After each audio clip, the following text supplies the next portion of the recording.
Qué buena motivación mañanera, ¿eh? No hay nada como Ítalo. Pero bueno, vamos a hablar de la presión alta, que es peligrosísima y que también provoca emergencias y urgencias.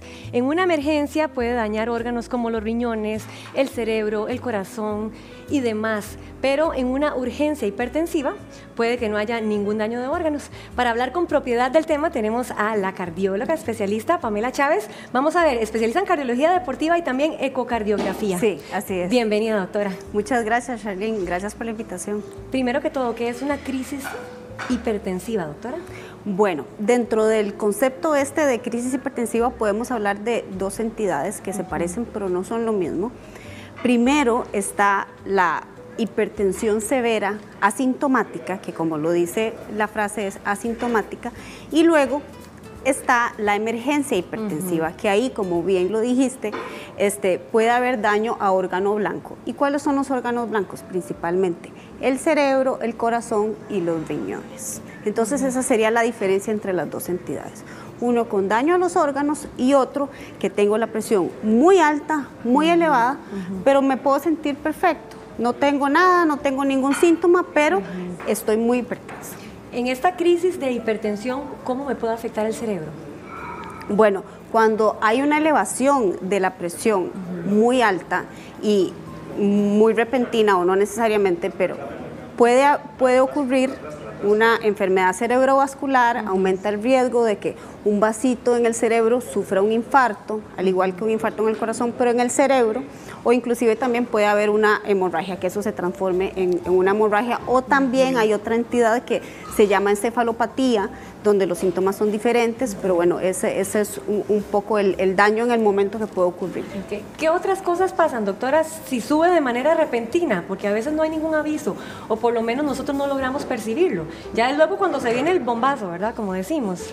Bueno, y ahí, qué dicho que lo mencionas, Charlene, porque si de esto quiero rescatar algo y que la gente se lleve un mensaje, es que tenemos que tomarnos la presión, porque eso que se dice popularmente y la gente comenta, la hipertensión es el asesino silencioso, claro. Y así es. Ojalá la presión alta diera más síntomas, porque la podríamos detectar a tiempo. Yo puedo pasar 10, 20 años con presión alta que no me entero. Si no me la tomo, no me entero. Entonces, el mensaje para llevar a todos es: tomémonos la presión de manera regular, aunque nos sintamos perfectos, aunque nos sintamos bien. Ahora, la doctora, la presión, ¿cómo nos afecta a las arterias? Bueno, la presión alta, con el paso de los años, y esto es muy importante porque esto es tiempo dependiente y también pues nivel dependiente, pero con el paso de los años va produciendo inflamación de las arterias, va haciendo que se acumule la grasa en las arterias y esto entonces aumenta el riesgo de que me dé un infarto en el cerebro, en el corazón y que se me afecten los riñones. Muchas personas evitan tomar tratamiento, dicen no, que es que las pastillas al final de cuentas se acumulan en el hígado, puedo tener, no sé, algo que me repercuta en una adultez. Y, o no se lo toman del todo o se les olvida tomárselo. ¿Qué tan peligroso es esto? Bueno, te agradezco por sacar esto a colación porque es una cosa muy importante y aquí yo no voy a hablar solo de, esto no aplica solo a hipertensión. Cuando cuando nosotros recetamos un medicamento, es siempre porque el beneficio le gana al riesgo. Okay. Entonces, si a mí me dijeron, usted es hipertenso, o usted es hipertensa, tomarme la pastilla que me recetaron siempre va a ser más beneficioso que no tomármela. Y hay pacientes que necesitan 1, 2, 3 o hasta 4 medicamentos en algunas situaciones para controlar la presión. Y siempre va a ser más peligroso tenerla alta y si necesito todos esos medicamentos, pues me los tomo, con el fin de reducir el riesgo de sufrir un evento cardiovascular. Bueno, aquí tengo la pregunta de doña Ana, pero en este momento no me ha salido. Voy a esperar porque por aquí me dijeron. Bueno, dice doña Ana que el esposo fue con crisis hipertensiva y que le dijeron que eso así como que no era de riesgo, que si esto es cierto. Ok, bueno, primero hay que saber el nivel de presión alta que tenía. Y si yo voy al servicio de emergencias muy hipertenso, y esto también es importante que lo comentemos, dependiendo, como dijimos, si hay daño a órgano blanco, que eran los que aparecían acá, o no, es el tratamiento. Okay. Entonces, es posible yo ir con una presión muy alta y que me hagan los exámenes, me revisen el corazón, me revisen el cerebro, los riñones y me digan, bueno, usted en este momento sus órganos no están sufriendo de manera aguda, o sea, en este momento, ¿verdad? Porque con el paso del tiempo sí. Entonces, ¿qué se puede hacer? Dar tratamiento oral. Si el paciente dejó de tomar el tratamiento, se lo puedo volver a comenzar. O si se lo estaba tomando perfecto y me dicen, doctora, yo me tomo el tratamiento perfecto, ¿y por qué me pasó esto? Bueno, puede ser que haya necesidad de agregar un tratamiento.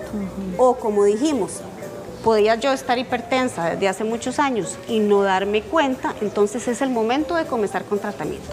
No hay que pensar que entonces tengo la presión alta y me la tienen que bajar ya en este minuto, porque si no, no.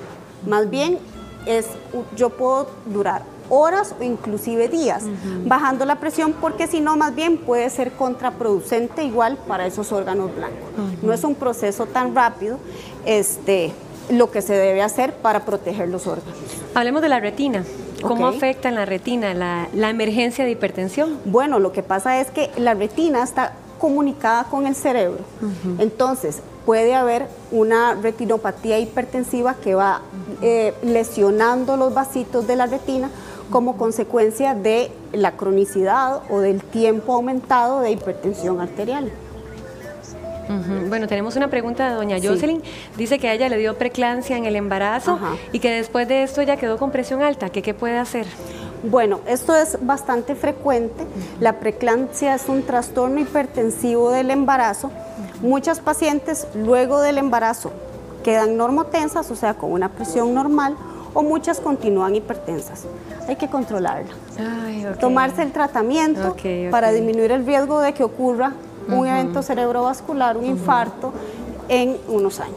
Doctora, ¿cuáles son estos síntomas de alerta que tal vez podamos percibir antes de que nos dé una crisis de hipertensión?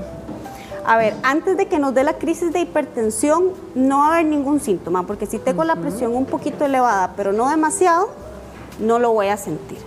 Ahora, si hablamos de los síntomas de una emergencia hipertensiva, lo que nosotros conocemos cuando nos da un evento cerebrovascular, o sea, no poder mover una parte del cuerpo, no poder hablar bien, estar desorientado o dolor en el pecho, un dolor muy fuerte en la espalda. Esos son principalmente los síntomas que, asociados a una hipertensión arterial severa, me puedo encontrar frente a lo que estamos hablando de emergencia hipertensiva. Qué peligroso, ¿verdad? Pero bueno, don Ricardo, de hecho, nos pregunta, él dice que tiene 3 años de estar con un dolor de cabeza, que ahí que va, que viene, se revisa, pero no le dan importancia a esto. ¿Qué tanta importancia tiene que darle él, doctora? Bueno, esto es muy importante también porque es la consulta de todos los días y todos los pacientes dicen, es que tengo la presión en 140, 90 y es que me duele la cabeza.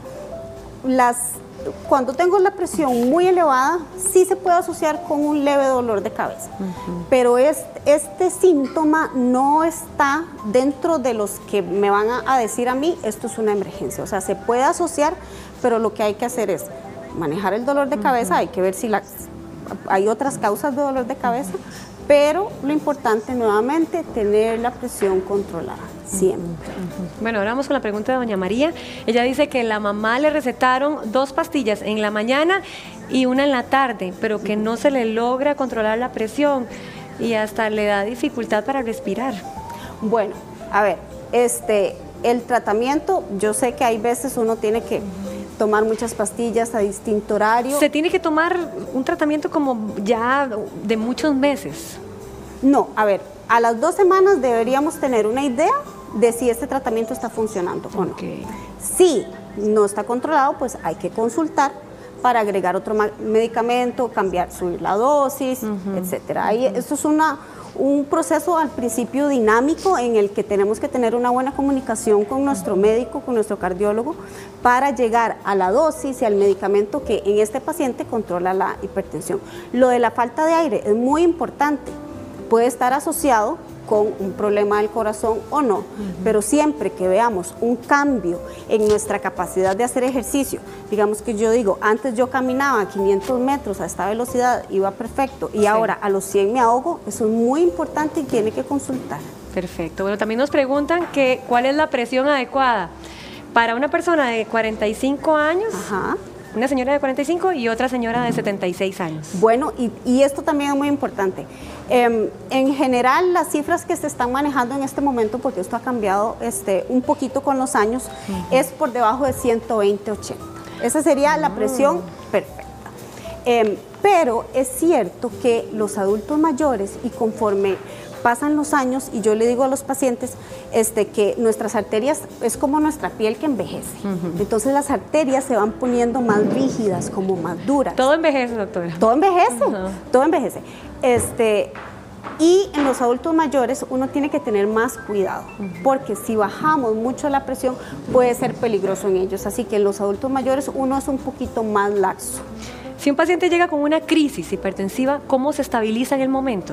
Bueno, entonces, depende de si estamos frente a una hipertensión severa asintomática o frente a una emergencia hipertensiva. En la hipertensión severa asintomática, que dijimos que es cuando no hay daño en este momento a órganos blancos, el tratamiento oral debería ser suficiente. Yo lo puedo dejar en el servicio de emergencias, ojalá en un cuartito aparte, yo sé que esto es difícil.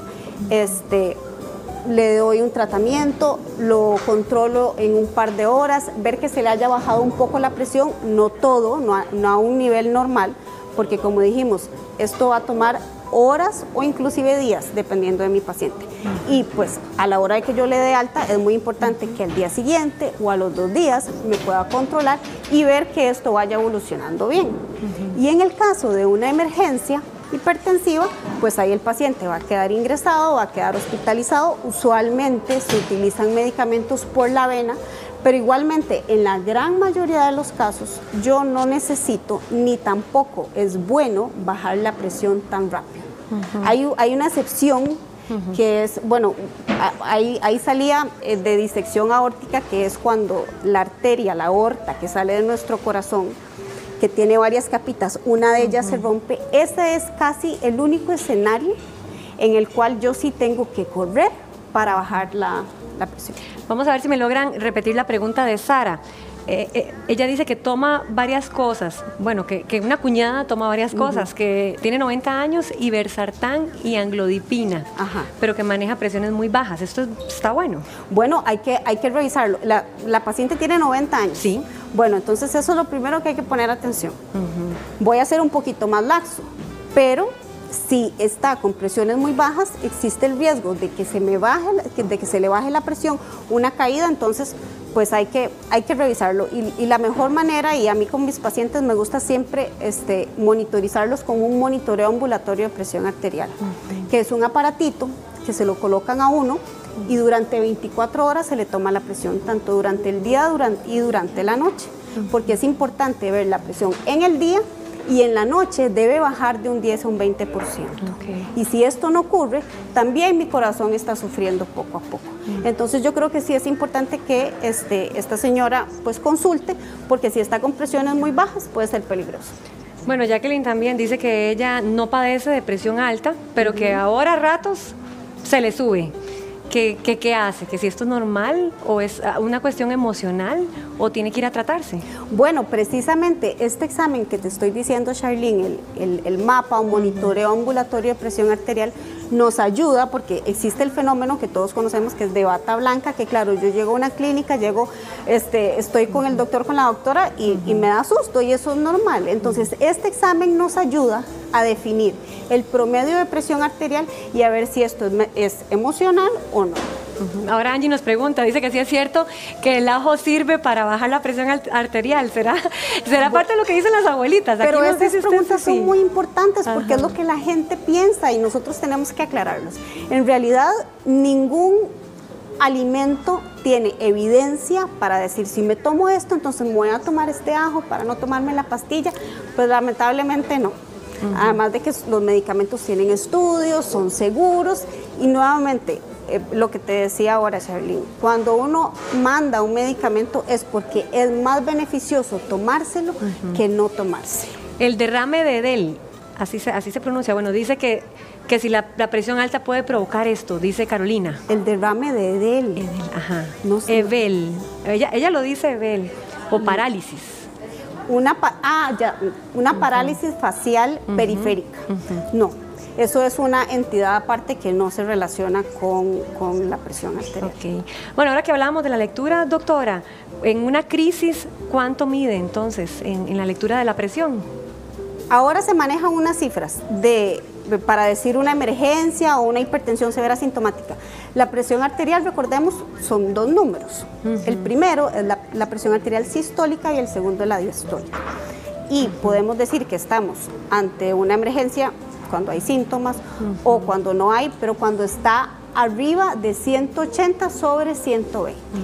Bueno, entonces ese es el rango. Entonces, si no tengo daño a órgano blanco, la hipertensión severa sintomática y sí, la emergencia. Perfecto. Dice Mónica, de hecho, que ella tiene 46 años y que tiene la presión en 189, que si esto está bien. ¿En ciento cuánto? 189. Que no, si está muy mal. No, Mónica, tiene que cuidarse. Sí, ¿Cuál es el primer paso, doctora? Entonces, uno, obviamente, ir al médico. Ir al médico, que le tomen la presión, que le hagan los exámenes, porque hay que revisar el corazón, revisar los riñones, porque quién sabe cuánto tiempo lleva con esta presión alta.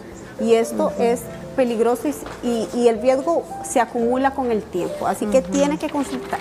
Bueno, doctora, muy buena usted, muchísimas gracias por toda esta explicación del tema. Pamela Chávez, cardióloga, ¿se queda conmigo contestando unas preguntitas, doctora? Claro. Porque aquí tenemos más. Por supuesto. Muchísimas gracias. Continuamos con más. Gracias.